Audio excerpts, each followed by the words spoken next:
सोचो एक बार, आज रात तुम्हारे पास सोने की जगह नहीं है।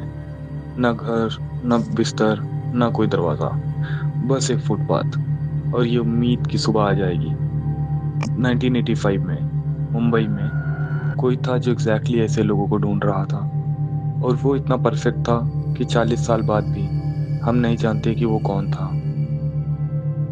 आगे सुनो, ये केस तुम्हारे दिमाग में घुस जाएगा। 1985 से 1989 के बीच मुंबई, कोलकाता, इंडिया के दो बड़े शहर, कम से कम 26 लोग मारे गए। वेपन हमेशा एक ही था, एक पत्थर सोते हुए इंसान के सर पर अंधेरी रात में। किलर कभी पकड़ा नहीं गया, कभी देखा भी नहीं गया। इंडिया ने उसे एक नाम दिया, द स्टोन मैन। जो कुछ भी मैं तुम्हें बताने वाला हूँ ये वेरीफाइड है। Newspaper archive, police record, court document. ये कोई कहानी नहीं है, ये हुआ था। और ये आज भी अनसॉल्व्ड है 40 साल बाद। मुंबई 1985, 90 लाख की आबादी, इंडिया की फाइनेंशियल कैपिटल, बॉलीवुड, बिजनेस, पैसा। और हर फुटपाथ पर, हर अंडरपास में, हर रेलवे ब्रिज के नीचे हजारों लोग जिनके पास कोई और जगह नहीं थी। 15 जून 1985, एक आदमी किंग सर्कल के पास अकेले सो रहा था। सुबह लोगों की भीड़ रुक गई। उसका सर कुचला गया था 30 किलो के पत्थर से।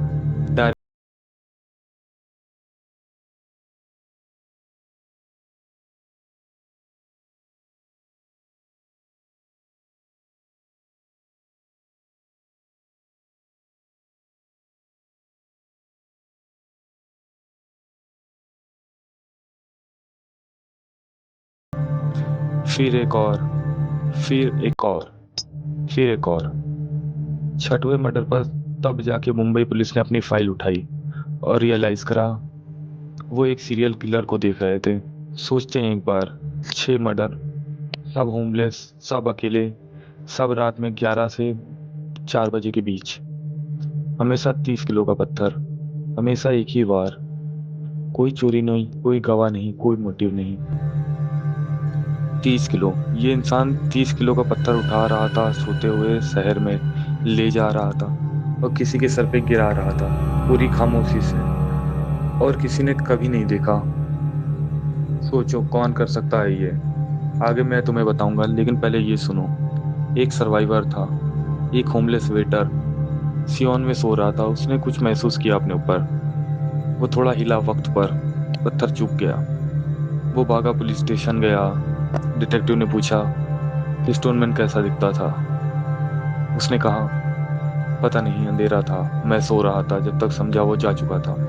ये था मुंबई पुलिस का इकलौता डिस्क्रिप्शन, एक किलर का जो अभी अपना 7वां मर्डर करके गया था। बस इतना।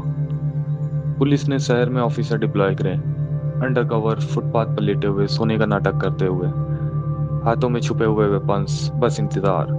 और स्टोन मैन ने फिर से मारा, एक पुलिस पेट्रोल के बिल्कुल पास, और गायब हो गया। 1989 मुंबई में 12 लोग मर चुके थे। फिर किलिंग बंद हो गई, धीमी नहीं हुई, बस बंद हो गई। शहर ने चैन की सांस ली। मुंबई पुलिस ने फाइल बंद कर दी और होमलेस लोग धीरे धीरे फिर से गायब हो गए।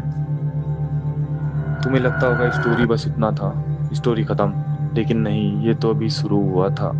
जून 19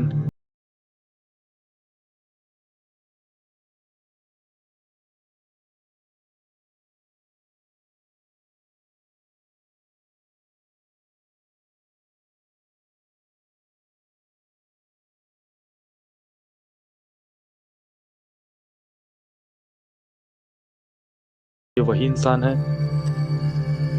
स्टोनमैन रुका नहीं था। स्टोनमैन ने शहर बदल लिया था। इंडिया के सबसे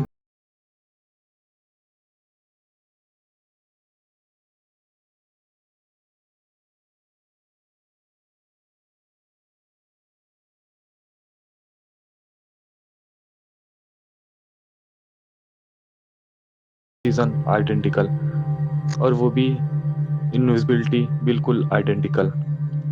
8 सितंबर 1989, कोलकाता को 7वां शिकार मिला। पुलिस हेडक्वार्टर से एक ब्लॉक दूर, एक ब्लॉक। स्टोनमैन ने उन डिटेक्टिव की बिल्डिंग से एक ब्लॉक दूर पे खून किया था जो उसे ढूंढ रहे थे। ये गलती नहीं थी, ये पैगाम था। शहर में दहशत फैल गई। होमलेस लोग शिफ्ट में सोने लगे। 10-10, 15-15 के ग्रुप बारी बारी जगते रहते, अंधेरे को देखते, पत्थरों को देखते, एक दूसरे की रक्षा करते, क्योंकि पुलिस सब कुछ करने के बाद भी उन्हें नहीं बचा पाई। फिर नवंबर 19।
लेकिन थ्योरी 4, ये पुलिस वाली, ये एक अलग लेवल की है।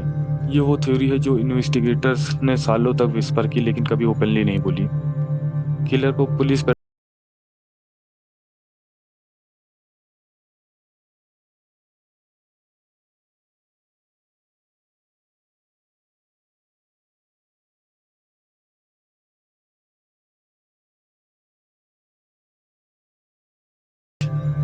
ये सुनने के लिए तैयार हो जाओ। सबसे डिस्टर्बिंग वो जो इन्वेस्टिगेशन ने सोचा लेकिन कभी माइक्रोफोन के सामने नहीं बोला। स्टोनमैन को टॉलरेट किया गया।